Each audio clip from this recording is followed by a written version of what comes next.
Eh bien, bonjour à toutes et à tous. Aujourd'hui, on se retrouve pour une nouvelle vidéo. Et aujourd'hui, de quoi allons-nous parler? D'un sujet complètement différent de d'habitude. Aujourd'hui, on va parler de déjà du fait que je suis passé de Red Hat Enterprise Linux 8 SP1 à une Fedora Workstation GNOME 29. Donc du coup, ça ne change pas grand chose par rapport à mes habitudes. Voilà, ça ressemble beaucoup à ce que j'avais avant. Donc là, on est passé à un GNOME 3.30.2 au lieu d'un GNOME 3.28.1 ou .2, je ne me souviens plus. Et donc on a toujours le fameux arc menu, le fameux dash to panel en bas avec full transparence. Ici, vous voyez un logo Bing, c'est tout simplement parce que tous les jours, voilà, du coup, il me change le fond d'écran, comme ça m'évite de me faire chier. Voilà, donc là, en l'occurrence, actuellement, le fond d'écran est une fresque de Max Caban euh, d'Angoulême. Donc c'est assez intéressant. Voilà, donc tous les jours, on a un nouveau fond d'écran. Et donc à 5 heures, enfin à minuit 5, non, oui, plutôt minuit 5, on aura un nouveau fond d'écran qui sera choisi. Voilà. Donc ça c'est Bing qui propose ça, mais il y a également beaucoup d'autres services dans le même style.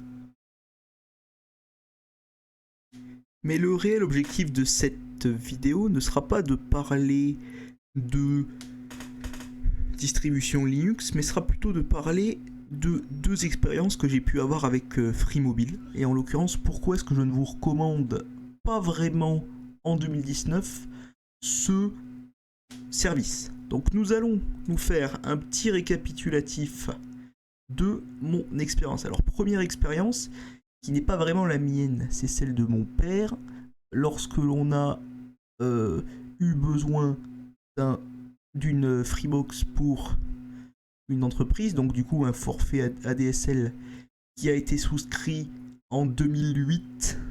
Donc on a eu la Freebox V5 avec de l'ADSL de plus et on a eu ce forfait jusqu'en 2017. Et donc le prix voilà était assez attractif à l'époque. Voilà, c'était 29,99. Alors ça a toujours été 29,99. Et on a commencé à avoir des problèmes vraiment sur la fin de l'abonnement, et c'est pour ça qu'on a arrêté ce contrat. En fait, on a subi une attaque de type déni de service sur l'adresse IP fixe de la box qui était nécessaire pour le bon déroulement de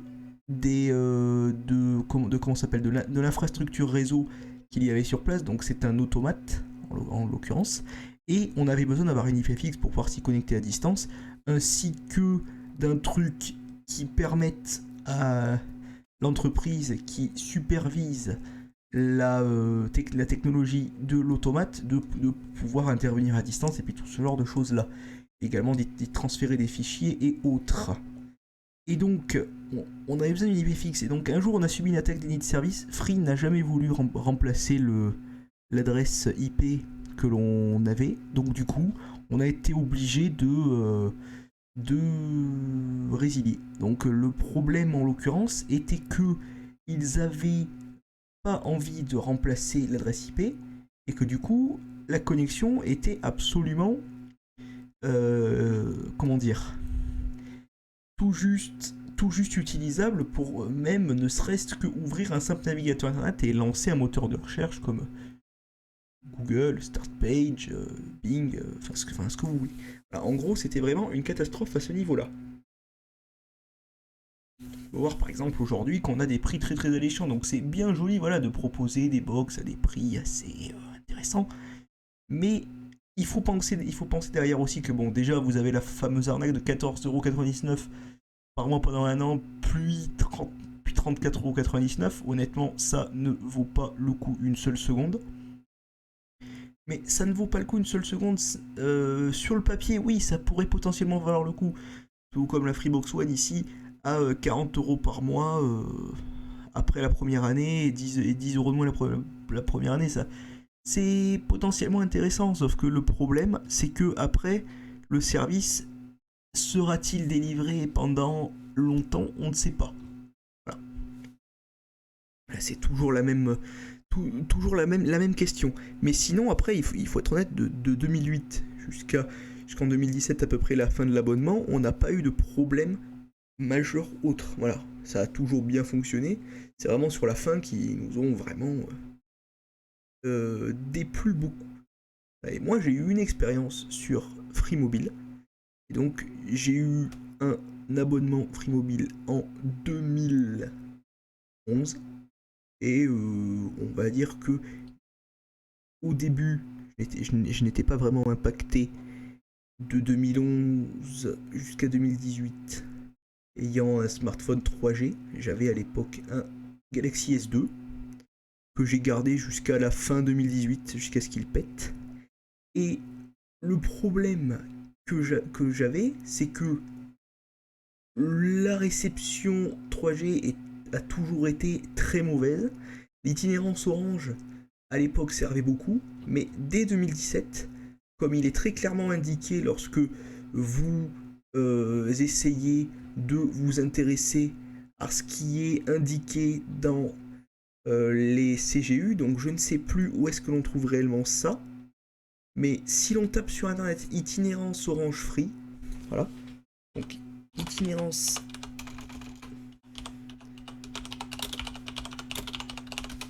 voilà, donc nous allons voilà. Donc c'est clairement ça qui m'intéresse. Voilà, le débit de l'itinérance Orange. Au début, on était à 5 mégabits par seconde en descendant.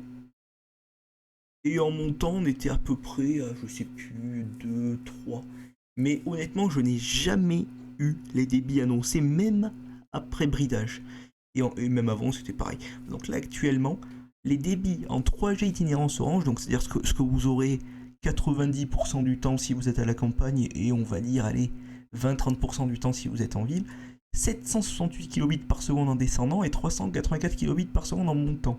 Sachant que les clients Free Mobile doivent céder la priorité aux clients Orange. Donc c'est-à-dire que si jamais sur une antenne Orange, il y a un client Orange et un client Free, c'est le client Orange qui a la priorité. Ce qui peut sembler logique. Par contre, là où ça n'est plus logique, c'est qu'au bout d'un moment, les débits sont faibles. Donc il faut être très clairement honnête. Les débits sont faibles et les débits annoncés sont faibles et les débits réels que l'on obtient même en étant proche d'une antenne sont encore plus faibles. Voilà, donc moi j'ai jamais réussi à avoir plus de 500-520 kilobits par seconde en descendant et quelques pauvres 100 kilobits par seconde en montant. Voilà. C'est très clairement une blague. Et je parle de sur la fin. Parce que moi aussi, du coup, j'ai résilié ce contrat qui n'était absolument pas intéressant. C'était réellement plus possible à mon niveau. Alors, pourquoi n'était-ce plus possible? Eh bien, tout simplement car là où j'habite, donc sur le 64-200 Biarritz, je n'avais pas de réception 3G ni LTE 4G intéressante chez moi. Voilà. J'ai investi en début d'année dans un portable plus récent, car je voyais que certaines personnes profitaient de la 4G dans le but de pouvoir télécharger des applications plus rapidement, regarder des vidéos en 720p, 1080p sans trop de problèmes, alors que moi j'étais plus ou moins limité à de la 240p sur YouTube grand maximum. C'était vraiment pas très intéressant. Tout ce qui concernait Twitter, Telegram et puis tout ce genre de trucs pour uploader une photo, c'était assez catastrophique. Mais là maintenant, le réel problème, c'est que ils veulent proposer un réseau 4G, donc qui soit, on va dire entre guillemets, intéressant, et, qui soit qualitatif. Sauf que comment proposer un réseau qualitatif si, on n'installe pas les antennes, si on ne développe pas une infrastructure, si on ne développe pas de partenariat. Alors, les partenariats au début ils ont été développés, sauf que maintenant ils touchent à leur fin. Le partenariat avec Orange touche à sa fin. Ah, donc on va bientôt plus avoir d'itinérance 3G pour Free Mobile. La 2G Edge GPRS continuera à exister pour des raisons logiques, puisque certains smartphones sont limités à tout ce qui est Edge GPRS, donc je pense notamment aux ancêtres jusqu'à 2003-2004, voilà, donc toutes ces machines-là, ainsi que les terminaux de paiement électronique qui n'ont pas besoin, qui n'ont pas de raison de passer à la 3G ou à la LTE. Par contre, ce que je trouve quand même un petit peu dommage dans l'histoire, voilà, donc d'ailleurs à ce sujet vous pouvez remarquer que OBS maintenant fonctionne avec l'encodeur NVIDIA NVENC sans aucun problème, comme vous pouvez le voir ici. Voilà, enregistrement NVIDIA NVENC. J'enregistre en lossless bien évidemment. Et le truc, c'est que Free n'a jamais été réellement pertinent sur les réseaux à la campagne, sur les réseaux même en ville, car voilà, certes, ils sont bien jolis avec leur taux d'utilisation du réseau Free Mobile est de 79,8%. Moi, j'utilisais Free Mobile Netstat pour gérer et puis justement pour alimenter la base de données. J'étais même pas sur du 50-50, c'est-à-dire que j'étais plutôt sur du 70-30. Disons que Free Mobile, je le captais que à quelques rares endroits. Sinon, il était tout le temps indiqué, il était tout le temps marqué à l'époque, de ce que je me souviens, orange sur le petit logo en haut. Car on n'a jamais eu vraiment de réseau de qualité chez Free. Et c'est un énorme problème parce que dorénavant, je me dis quand même que après toutes ces années, après toutes ces antennes installées, tout ce qui a été mis en place, eh ben, on n'y est toujours pas, quoi. Enfin, franchement, je trouve ça vraiment catastrophique. Et ça a été une blague. Enfin, c'était réellement pas pertinent. Voilà. Et donc là, on voit plus ou moins tout l'historique de Free Mobile. Voilà, comment est-ce qu'il est arrivé. Voilà, donc on nous parle notamment de l'itinérance Orange, avec l'identifiant 208.16 qui disparaît. Voilà donc l'itinérance Orange disparaît au fil du temps et le nombre d'antennes 4G installées chez Free a été décuplé ces derniers temps, et surtout celles qui sont en 700 MHz, car c'est clairement la priorité de Free actuellement, vu qu'ils ont cette fréquence en priorité par rapport aux autres. Sauf que même là, ils sont pas foutus de faire ce qu'il faut. Ils installent beaucoup d'antennes, mais après, ils ne les activent pas. Donc c'est mon cas notamment. J'ai été pendant plusieurs mois en litige avec Free, qui a installé une antenne. Alors, l'accord a été donné par la NFR le 1er mars 2019. L'antenne a été installée autour du 15-16 mars. Donc le pylône a été installé, local technique a été installé. Les transpondeurs sont en haut du pylône. Tout a été clôturé. Tout est propre. Sauf que l'antenne, on est maintenant le 19 octobre et elle n'est toujours pas activée. Et on a toujours dans l'attente. Et j'ai l'impression que Free Mobile sous-traite tellement avec d'autres personnes, avec d'autres entreprises autour, que au final, qu'est-ce qu'on remarque ? Eh bien que ils ne sont pas foutus de savoir quand est-ce que les antennes sont activées, quand est-ce que ça se produira, et puis surtout qui est responsable de l'activation, car je n'ai jamais réussi à avoir de réponse à savoir qui de ces antennes. Et le problème second que je rencontre, c'est que ils sont bien jolis, Free, avec leur soi-disant podium de relations clients ou je ne sais pas trop quoi que j'aurais vu l'autre fois. Très très très clairement, c'est une blague cette histoire. Moi je trouve qu'à un moment donné, ça devient une énorme blague. Ça devient absolument abusé. J'ai quand même. Voilà, sur le papier, ils nous en font bien baver quand même. Avec leur forfait à 20 € par mois sans engagement, Internet 4G illimité, appel illimité vers les fixes de plus de 100 destinations, vers les mobiles de l'Amérique du Nord, de la Chine, des dom-tom, les fixes de plus de 100 destinations, 25 gigas par mois d'internet à l'international, appel SMS et MMS illimité en Europe et aux États-Unis, Canada, Afrique du Sud, Australie, Nouvelle-Zélande et Israël. Et très très très souvent, ils rajoutent des destinations. Ça devient assez impressionnant. Alors c'est bien joli, sauf qu'au bout d'un moment, il est quand même très très clair que ça ne suffit pas. Voilà. Je ne vais pas m'étendre sur le sujet, mais Free Mobile, déjà, ils sont bien jolis, voilà, d'installer de plus en plus d'antennes. Voilà, donc il y a même des gens qui sont obligés de développer, on va dire entre guillemets, des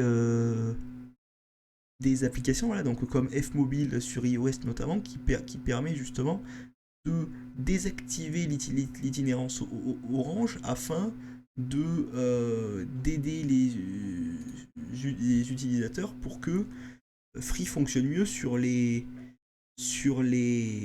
appareils iOS. Voilà, donc c'est un problème, voilà. Donc ils l'ont résolu avec, avec toute cette technologie, voilà, donc il y a un gars qui s'est occupé de ça, sauf que, problème, déjà, l'application, dans mes souvenirs, s'était faite plusieurs fois supprimer de l'App Store, et deuxièmement, Free considère ça comme une pratique un petit peu douteuse, et ils sont pas vraiment fans.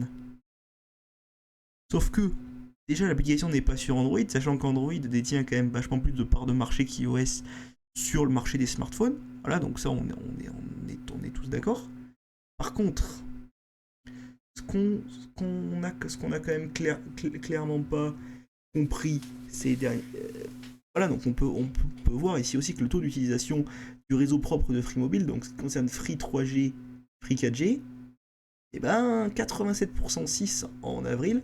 Et si on se rapproche de plus en plus, voilà, des dernières dates de tout ce dernier délire là, voilà, donc on voit très très très souvent, voilà, des nouveautés. Free est toujours très très actif, sauf que en ce qui concerne le mobile, on n'est pas vraiment servi, quoi. Voilà, tout ce qui concerne, voilà, honnêtement, qu'est-ce qu'on en a à foutre que l'iPhone 11 soit disponible sur le store de Free Mobile, vu que c'est bien évidemment des forfaits de location qui sont hors de prix, et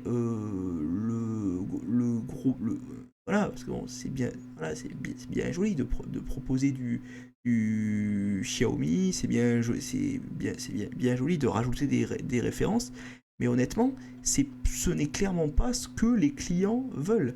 Ce que les clients veulent actuellement, c'est une couverture. Qu'est-ce qu'on en a à foutre de perdre notre temps avec et même Free qui perd carrément son temps à rajouter, à entretenir sa boutique mobile qui devrait, à mon avis, de nouveau délaisser pour se concentrer sur leur infrastructure qui est très très très clairement. Alors, ils me font bien rire, voilà, Free expose tous les compteurs. Eh ben oui, mais bon, c'est bien joli d'exposer tous les compteurs. Vous rajoutez des antennes, vous vous amusez à construire des antennes, mais à ne pas les activer. Voilà. Plus 390 antennes en septembre 2019. Ouais, c'est bien joli. Voilà, au 1er octobre, c'est Free, par exemple, qui détient le plus d'antennes en LTE 700 et en... Voilà, donc en LTE 700 autorisé, voilà, on en a 1155 et en service 1038. Voilà, donc il y a énormément d'attentes ici à ce niveau-là. Alors, ici, en ce qui concerne la LTE 800, Free n'est pas concernée, la LTE 2100 non plus. C'est principalement Orange et SFR qui exploitent ces bandes. LTE 2600, Free en possède quelques-unes. Ah, mais c'est clairement pas leur fleuron. Voilà, leur fleuron, c'est clairement entre la 700 et oui, la 1800 également. Et de là à dire que voilà, parce que c'est bien joli, voilà, de mettre en service de nouvelles antennes, mais à un moment donné, il serait peut-être temps de mettre en service des antennes là où les gens en ont besoin. Voilà. Moi, au bout d'un moment, enfin, je trouve ça un petit peu abusé. Voilà, Honor 9X sera bien disponible en France, et, et notamment sur le store de Free Mobile, on s'en fout. Voilà, donc bon, ça après. Voilà, donc d'ailleurs, Univers Freebox, c'est un site dont je ne suis pas particulièrement fan, mais en ce qui concerne les actualités free, ils sont quand même relativement intér intéressants. Euh, voilà, donc. On peut faire appel gratuitement à un médiateur si on n'est pas satisfait de la réponse apportée par Free. Sauf que c'est toujours pareil. C'est c'est euh, c'est bien joli. Sauf que c'est très clairement pas euh, ce qui peut fonctionner, puisque le service national consommateur, un mail a été envoyé, enfin un courrier plutôt, et on leur a clairement dit soit vous faites quelque chose, soit vous activez cette antenne, ou soit vous résiliez. Bah, ils ont choisi de résilier, bien évidemment, sous solution de facilité. Et il y a énormément de cas, voilà, si on tape sur internet, encore une fois, antenne free non activée, voilà, j'ai l'impression de faire un petit peu le rabat-joie, mais c'est très clairement très commun. Voilà. Bonjour, je me suis abonné chez Free Mobile il y a plus d'un an car j'étais très intéressé sur le forfait. Puis l'antenne avait été installée près de chez moi, mais depuis ce temps, elle n'a toujours pas été activée. Savez-vous pourquoi elle ne l'est toujours pas et quand sera-t-elle activée? Il se trouve à Amelan 90 400, date 2014. Voilà, en 2014. Et le message a été posté en 2016. Donc 2 ans plus tard. Voilà, je trouve ça quand même abusé. Voilà. C'est quand même clairement pas respectueux de leur part. Alors, alors, moi je veux bien comprendre que quand je vous parlais tout à l'heure d'antenne, je vous parlais d'un village de 300 habitants. Et là, on parle bien d'une infrastructure, voilà, pour le département du 90. Voilà, donc en Delnan, si je ne m'abuse, c'est dans le nord. Et ça n'a tout. Et voilà. Je suis un petit peu dans la même, dans le même problème. Il n'a toujours pas été, l'antenne n'a toujours pas été activée. Bon, moi, ça fait moins de temps, mais quand même. Voilà, un petit peu de respect quand même à un moment donné.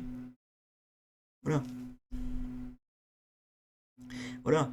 Et comme le signale l'utilisateur chenillard, des antennes une antenne installée en 2011 qui n'a toujours pas été activée à ce jour, donc à savoir en 2016, donc entre guillemets, pendant durant 5 ans, il y en a quand même eu énormément. C'est quand même abusé.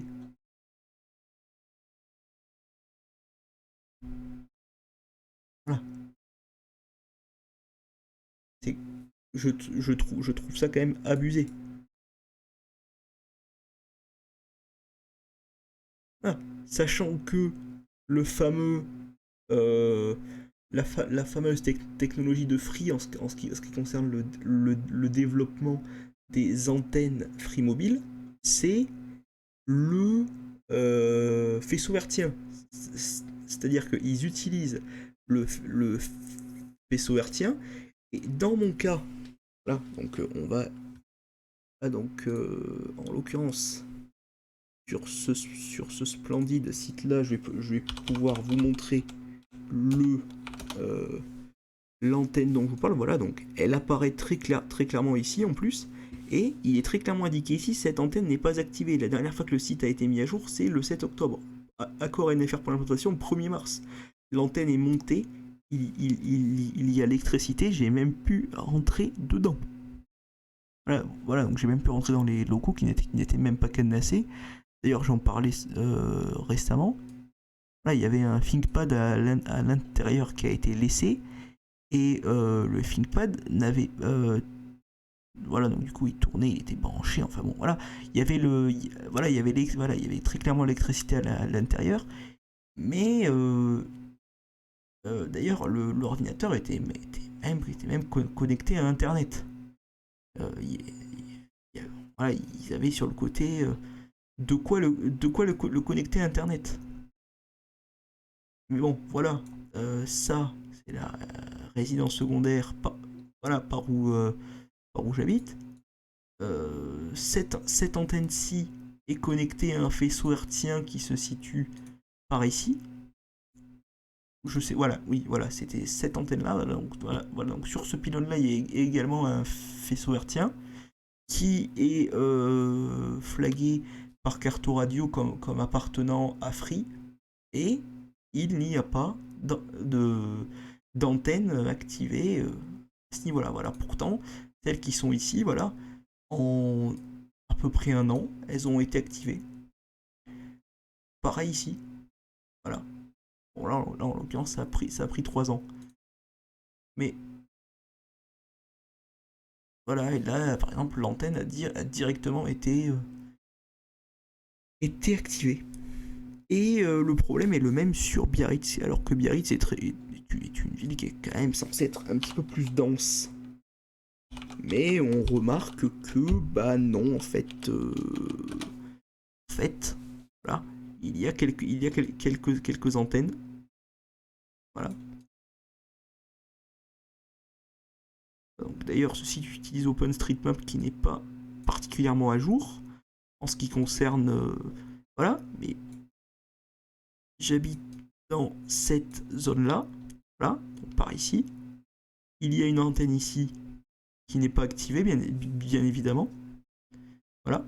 Donc ça, splendide, voilà. Donc ça peut se comprendre potentiellement. Mais encore une fois, voilà, dernière modification 19 août et l'antenne n'est pas activée. Ah, il y en a une autre ici, mais que je ne reçois pas, bien évidemment, car je suis trop loin. Et voilà, donc c'est bien joli d'installer des antennes proches des clients, mais si elles ne sont pas activées, ça sert à quoi?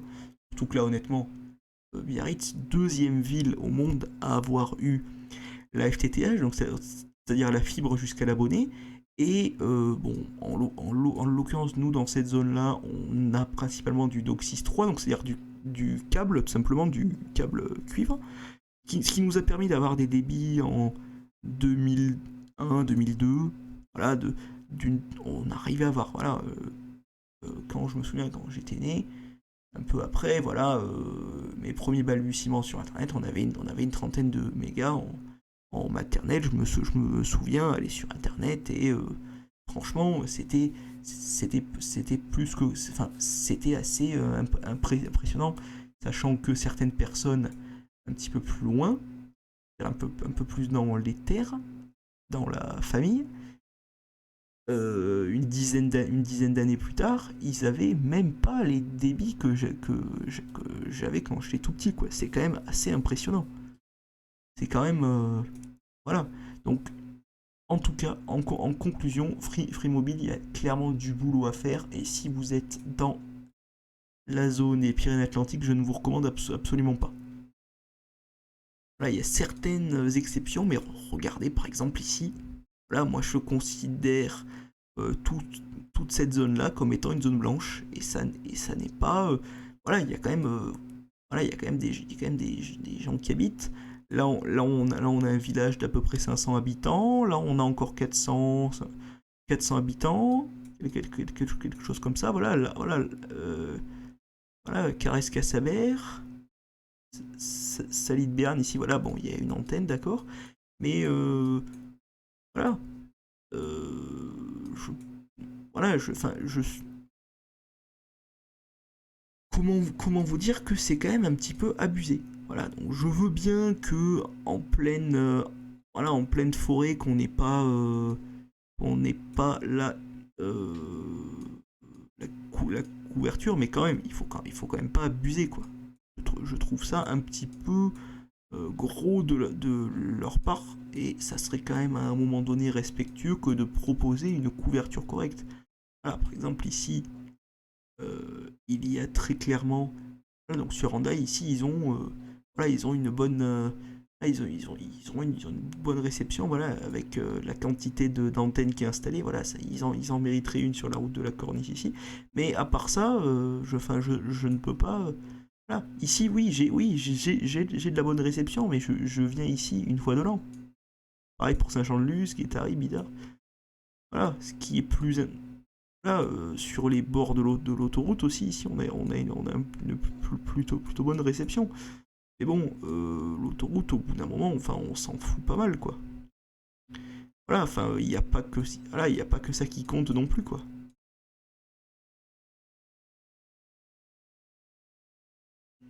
Voilà, à un moment donné, il serait peut-être temps de se bouger le DH, quoi. Bon, sur ce, je vous dis salut à tous et à la prochaine. Je pense que j'ai assez parlé de Free Mobile. Si jamais vous avez des questions, des expériences, des doutes, n'hésitez pas à m'en parler en commentaire. Sur ce, salut à tous et à la prochaine.